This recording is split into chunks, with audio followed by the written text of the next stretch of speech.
The pre-dawn chill still clung to the savannah as Kaelen Mwangi navigated his battered jeep along the familiar track.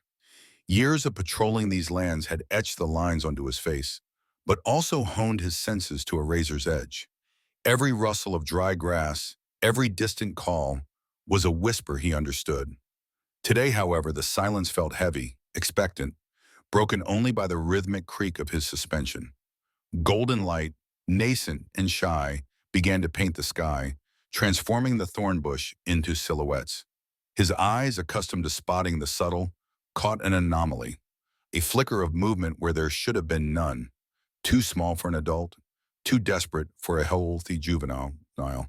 He slowed the jeep, peering through the rising dust. A lion cub, impossibly small, its ribs stark against its matted fur, staggered from the dense thicket. It was gaunt, clearly emaciated, and moving with a terrifying lethargy. This was wrong. Wild cubs, even starving ones, avoided humans. But this cub defied all reason. It didn't hesitate, didn't cower. With a desperate whimper, it hauled itself towards the open door of Kaelen's jeep.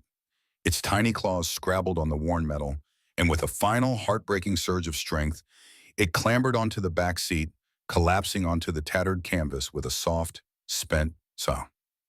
Kaelen stared, breath caught in his throat. It, it just climbed in, he whispered, the words hoarse, a surreal echo in the vast silence. Disbelief warred with a primal instinct to react, to flee, to uphold every stringent rule hammered into him during ranger training. Approaching a cub, especially one this vulnerable, was suicidal.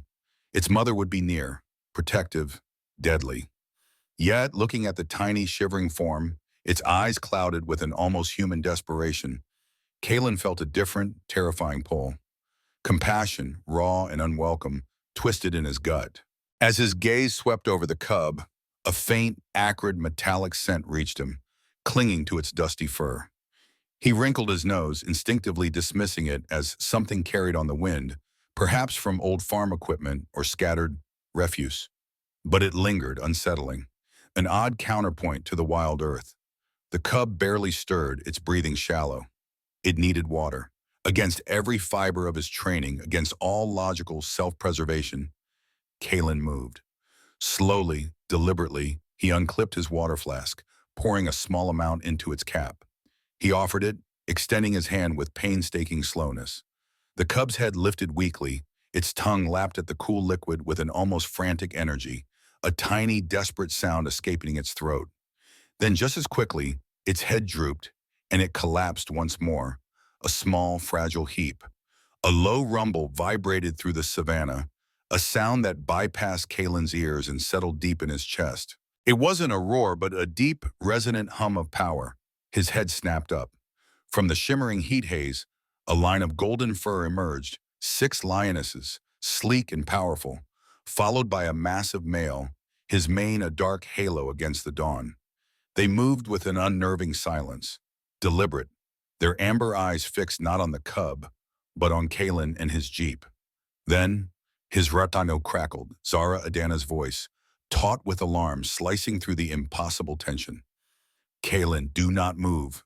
If the pride is near, you're in serious danger. But it was too late. The lead lioness, a creature of formidable grace, approached the jeep.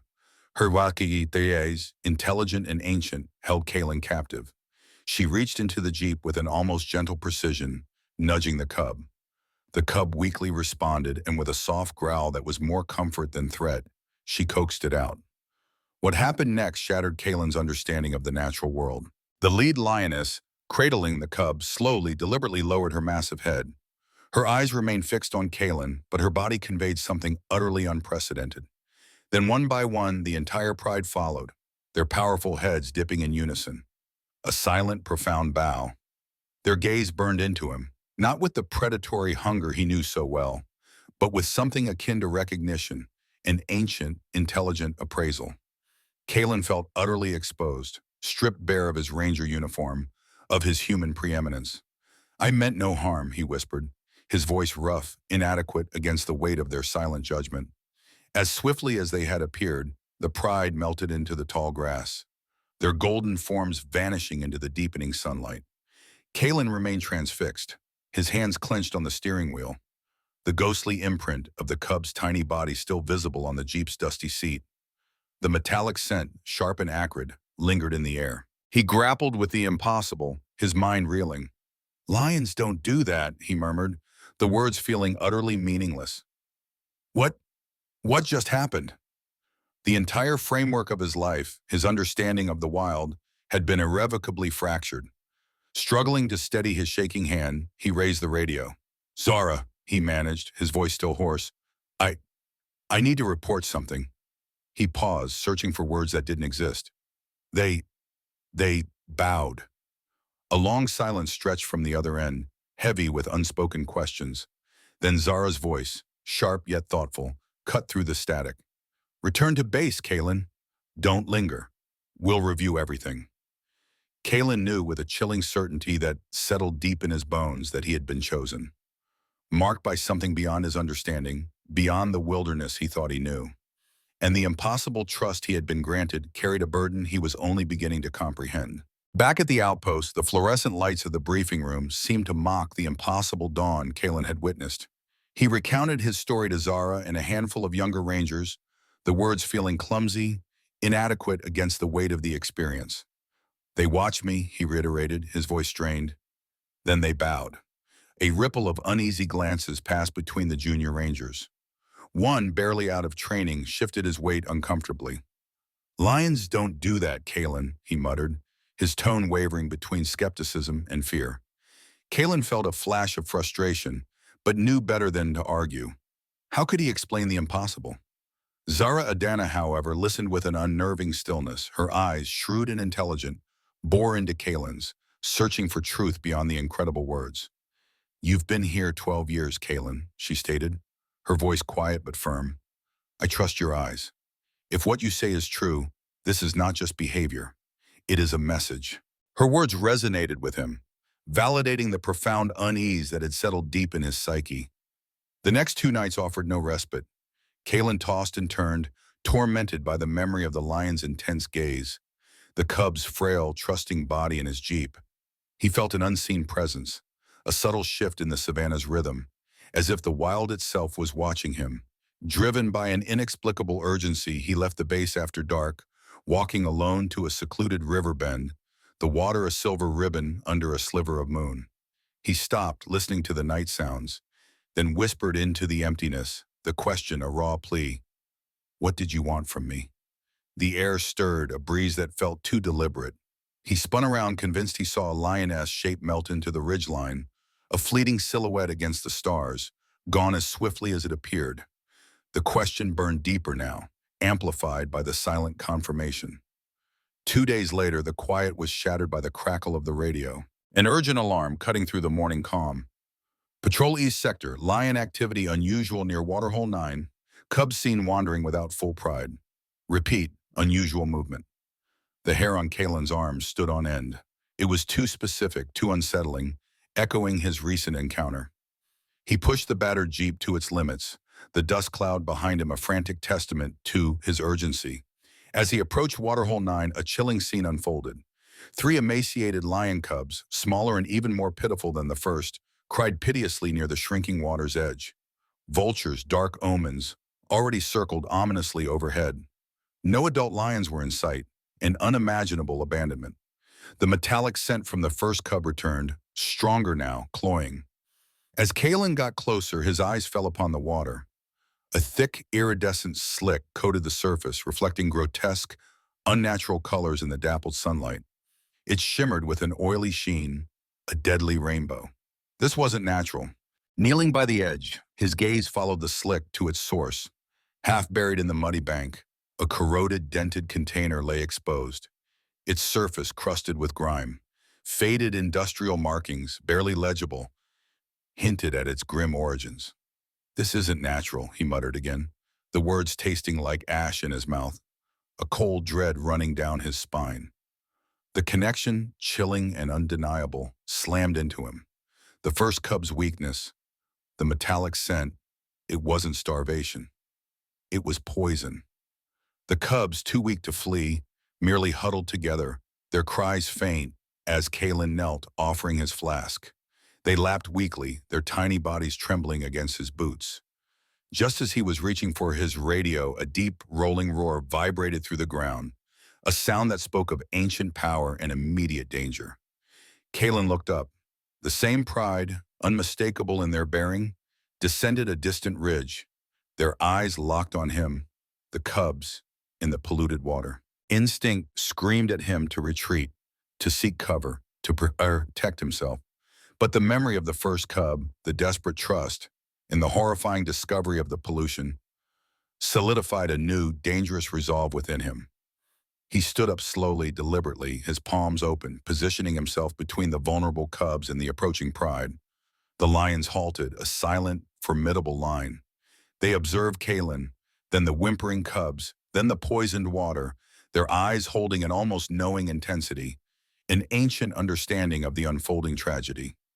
Back at base, Zara received Kaelen's terse report about Waterhole 9, the pollution, and the silent return of the pride.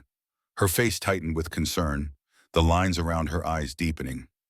A growing suspicion, dark and unwelcome, was beginning to form in her own, connecting the impossible dots.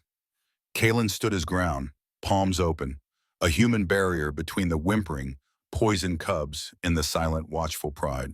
Every fiber of his ranger training screamed at him for his foolishness, but a deeper, more primal instinct held him rooted. "I can't just leave them," he murmured, his voice barely audible above the light breeze. The metallic tang in the air, the iridescent slick on the water, the pitiful cries. It was a tragedy unfolding, one he now understood. The lead lioness, her gaze unwavering, advanced, not towards the cubs, but directly at Kaelen. It was the same one from his first encounter, her presence commanding, intelligent. Kaelen sensed an unspoken understanding, an expectation. She was waiting for him. He glanced down at the shimmering, tainted water, then back into her amber eyes. The connection was undeniable. He crouched slowly, carefully, his movements deliberate. Gently he nudged the two remaining cubs with his open hand, guiding them away from his body towards the waiting lioness. "Go on, little ones," he murmured, his voice a soft rasp. The cubs, too weak to resist or flee, stumbled forward a few steps. The lioness moved with breathtaking precision, a fluid, powerful motion. She nudged one cub with her fighter, Acadian, with an almost tender grip, scooped it up, carrying it back towards the rest of her pride. She returned for the last cub, completing the exchange with the same silent efficiency. Kaelen watched, mesmerized, as she reunited them with the adults. Then the great male lion, his dark mane bristling in the morning sun, took a step forward. Slowly, deliberately, he lowered his massive head. And then, one by one, every lioness in the pride followed, a wave of profound acknowledgement, a deep, resonant bow. Kaelen's heart pounded, a frantic drum against his ribs. "It's a message," he realized, the truth hitting him with the force of a physical blow. This wasn't gratitude. It was an appeal, a shared burden. Before leaving, Kaelen's ranger instincts, honed by years of conservation, took over. He pulled out his evidence kit, carefully collecting samples of the iridescent, chemical-laced water in sterile vials. He dug around the corroded container, securing it in a sealed bag, taking photos of the faded industrial markings. "This is no accident," he muttered, the words grim. This was deliberate. Back at camp, the air in Zara's office felt heavy. Kaelen delivered the samples, the sight of the tarnished vials and the corroded container speaking volumes before he even spoke. He recounted the second bowing incident, emphasizing the lion's deliberate actions, their message about the pollution. Zara examined the samples, her sharp eyes scanning the barely decipherable markings on the container. Her initial skepticism, always tempered by respect for Kaelen, hardened into grim determination. She ran her gloved finger over the metallic sheen of the water sample. "This is unprecedented, Kaelen," she said, her voice low. "And the pollution, it's clearly chemical, highly toxic." "Ooh, they're warning us," Kaelen stated, the words coming out with a quiet certainty. "They waited, Zara. They let me help. They were showing me something. They led me right to it." Zara looked up from the evidence, her gaze meeting Kaelen's. The pieces clicked into place. The mysterious weakness of the cubs, the targeted waterhole, the impossible, intelligent, bowing of the pride. They're not just grateful, Kaelen, she affirmed, her voice tinged with awe and a growing sense of dread. They're trying to tell us something about this danger, something they can't fight alone. Kaelen felt the weight of this new understanding settle upon him. The lions weren't just animals in his charge, they were intelligent agents, protectors of their land, and now they were relying on him. The burden of their trust was immense. Zara's expression turned grave. Industrial waste, she mused, more to herself than to Kaelen. This could lead somewhere very uncomfortable. Powerful interests, Kaelen. Companies don't just lose this kind of toxic waste out here by accident. Kaelen felt an old, familiar sensation. The savannah watching him. Not just the pride, but the land itself, an ancient witness to human folly. He and Zara looked at each other, a silent pact forming between them. This wasn't just a wildlife rescue anymore. It was an investigation, a hunt for a hidden human enemy, an enemy powerful enough to poison the wild itself. Days later, the savannah baked under a relentless sun. Kaelen, on his routine patrol, spotted it first, a distinct, unnaturally dark column of smoke rising against the pale sky. It wasn't the wispy tendril of a grass fire or the distant plume of a controlled burn. This was thick, black, and ominous. "That's not a natural burn," he muttered, urgency gripping him as he floored the accelerator. He reached the blaze to find chaos. A massive wildfire, fanned by the dry season's wind, raged across the savannah, consuming everything in its path. And there, caught between the advancing flames and a rocky outcrop, was the pride. Lionesses darted frantically, their roars replaced by whimpers of panic, struggling to shield their cubs from the disorienting smoke and searing heat. The great male, usually a figure of stoic power, stood rigid, seemingly at a loss, his amber eyes wide with primal fear. Kaelen's training screamed at him. Retreat. A wildfire was too unpredictable, too dangerous. Saving wild animals from a blaze was a fool's errand, especially apex predators. But the sight of the cubs' distress, the terror in the eyes of the lionesses, and the memory of their trust at the waterhole overrode every shred of self-preservation. "I have to help them," he rasped, his decision made. He grabbed a heavy fire blanket, his heart pounding a frantic rhythm against his ribs.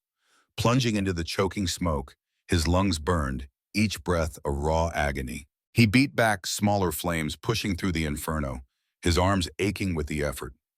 He focused on a single objective, carving a narrow escape path, a desperate corridor through the advancing fire. In the chaotic haze, his boot caught on something solid. He stumbled, then saw it. Discarded, unidentifiable mining equipment, partially melted, half buried in the scorching earth. A strong, acrid whiff of accelerant hit him, unmistakable even through the smoke. This fire was set, he choked, the words a bitter taste in his mouth. Deliberately. The pieces clicked into place. The pollution, now the fire, this was no accident. Through the curtain of smoke, the lions watched him, their eyes like embers in the haze. They didn't attack, didn't flee, but waited. Kaelen, gasping for air, cleared the last obstacle. The lead lioness, her fur singed, led her cubs through the smoking gap, followed by the rest of the pride, a silent passage through the inferno. The great male came last. He paused beside Kaelen, his massive body radiating heat, his eyes meeting Kaelen's through the swirling smoke. And then he lowered his head, a bow deeper, longer than any before, a profound, ancient gesture sealing an unbreakable bond. Kaelen stumbled back, collapsing against his jeep, coughing, tears streaming down his soot-streaked face. His body trembled uncontrollably, his muscles screaming, but his mind was ablaze with a new, terrifying certainty. They're guiding me, testing me. Every impossible encounter, every silent communication was a carefully orchestrated sequence. Back at camp, Kaelen, still reeking of smoke, reported the fire. He laid out the singed piece of mining equipment and described the accelerant residue. Zara listened, her expression unreadable. "You've crossed into their story, Kaelen," she said, her voice steady but grave, "and they've crossed into yours." She leaned closer, her gaze intense, penetrating. "You are no longer just a ranger, Kaelen. You are part of their pride, The words struck Kaelen with the force of thunder, a terrifying realization that settled deep in his soul. The impossible truth of it, the profound implication, left him breathless. The fire, the pollution, the starving cubs, it was all connected. A pattern of deliberate destruction linked to unseen, malevolent human forces. Kaelen looked out at the scarred savannah, the dying embers glowing under the bruised squash. He knew with an absolute certainty that his life was now irrevocably intertwined with the pride's fate and with the perilous fight against this hidden enemy. If you thought the story of the bowing lions and poisoned cubs couldn't get more shocking, prepare yourselves. The danger Kaelen now faces isn't just from the wild, but from a terrifyingly human conspiracy that threatens to consume everything. Make sure you hit that like button, share this video, and subscribe so you don't miss a single heart-stopping moment of this unfolding thriller. Armed with undeniable evidence, Kaelen and Zara presented their findings to park management. Water samples, the corroded industrial waste container, the accelerant residue, and the singed mining equipment were laid out, a grim testament to the silent devastation. The reaction was immediate and infuriating. Higher-level officials, their faces impassive, dismissed the claims as unverified. One, his gaze avoiding Kaelen's, offered a patronizing, "This looks like isolated incidents, Kaelen. Don't make mountains out of molehills." The words reeked of political pressure, a thinly veiled instruction to look the other way. Kaelen felt a surge of pure rage. "Isolated?" he bit out, his voice trembling with suppressed fury. "The lions are telling us it's not. They're dying." Zara, understanding the delicate politics at play, placed a calming hand on Kaelen's arm. Later, she advised him to continue routine patrols, but to collect more evidence discreetly. They were on their own. Out in the field, Kaelen found his new allies. The pride, now a constant presence, seemed to actively guide him. During his patrols, he noticed subtle cues. A lioness would lead him off his usual path with an almost imperceptible glance. The great male would gaze intently at a specific area, holding his attention until Kaelen understood. Following their silent directions, he uncovered more disturbing evidence. Buried beneath a camouflage of dry brush near a secluded riverbed, he found drums of illegal waste, the same industrial markings as before, and nearby a tragic sight. Several zebra carcasses, bloated and lifeless, clear signs of poisoning. "They led me here," he whispered, a chill running down his spine. The lion's intelligence was undeniable. They were actively assisting him, becoming his silent, feral scouts in a war against a human enemy. Back at the outpost, Zara worked late into the night, the evidence spreading across her desk like a grim tapestry. The peculiar weakness of the cubs, the contaminated water, the arson, now the poisoned animals and buried waste. It was a clear pattern of widespread environmental devastation. The sheer scale hinted at something far more sinister than isolated acts. Analysis of the industrial markings on the waste and mining equipment began to yield results. All roads led to a subsidiary of a powerful multinational corporation, Elysium Extraction, a name notorious for controversial operations in other regions, known for its ruthless pursuit of resources. Zara's face tightened with grim realization. "This isn't just illegal dumping, Kaelen," she stated, her voice tight. "This is systematic exploitation, deeply rooted. It's possible it's even sanctioned or ignored by powerful government figures. This goes to the very top, Kaelen." The conspiracy was far larger than they had imagined. The danger escalated. Kaelen felt watched, a persistent prickle at the back of his neck. His Jeep, usually reliable, broke down suspiciously in remote areas. Strange, unmarked vehicles were spotted near the reserve borders, their presence an unspoken threat. The human forces were aware of his investigation, and they were closing in. Yet through it all, the lions remained his constant vigil. The pride seemed to appear more frequently on his patrols, their golden forms a silent, protective watch, their presence a palpable reassurance in the growing darkness. Kaelen stood at a moral crossroad. Expose a powerful entity, risking his career, his life, and potentially Zara's, or let the destruction of the savannah and its magnificent inhabitants continue unchecked. The choice was agonizing. Zara, seeing the full, horrifying scope of the corruption, met his gaze, her eyes unwavering. "We cannot let this stand, Kaelen," she declared, her voice firm with shared conviction. "Not after what the lions have shown us." Kaelen knew what he had to do. He began preparing, his every action infused with a tense resolve. He was walking into a hornet's nest, armed only with evidence in the silent, powerful alliance with the Pride. The confrontation was coming. This is it, the moment of truth. Kaelen and Zara stand on the precipice of exposing a conspiracy that reaches the highest echelons of power.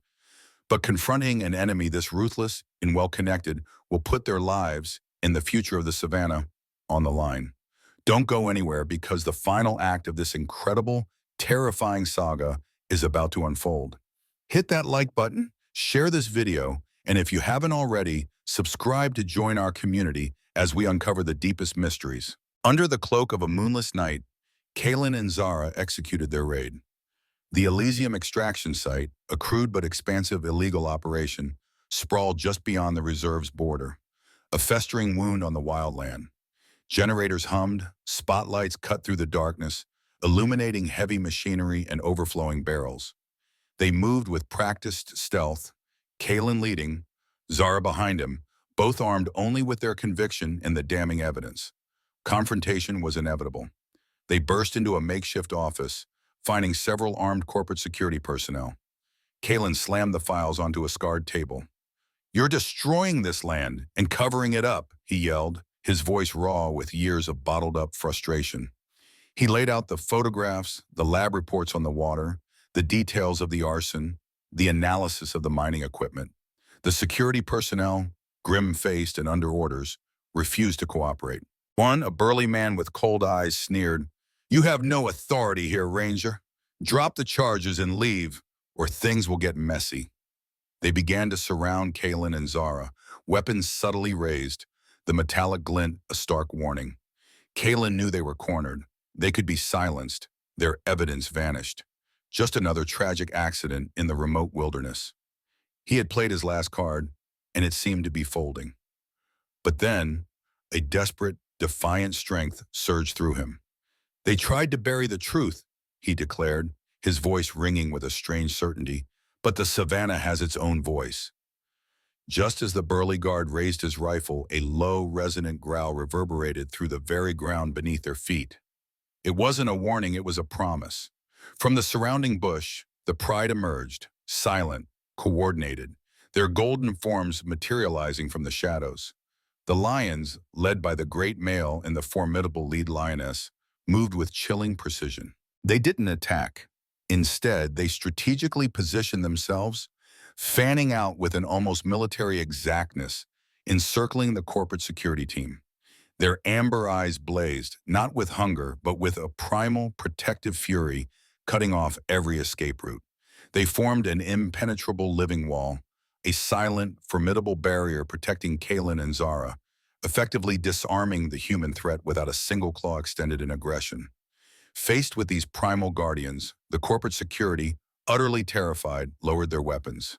Fear, ancient and absolute, had replaced their bravado. The confrontation, teetering on the brink of violence, was diffused by nature itself.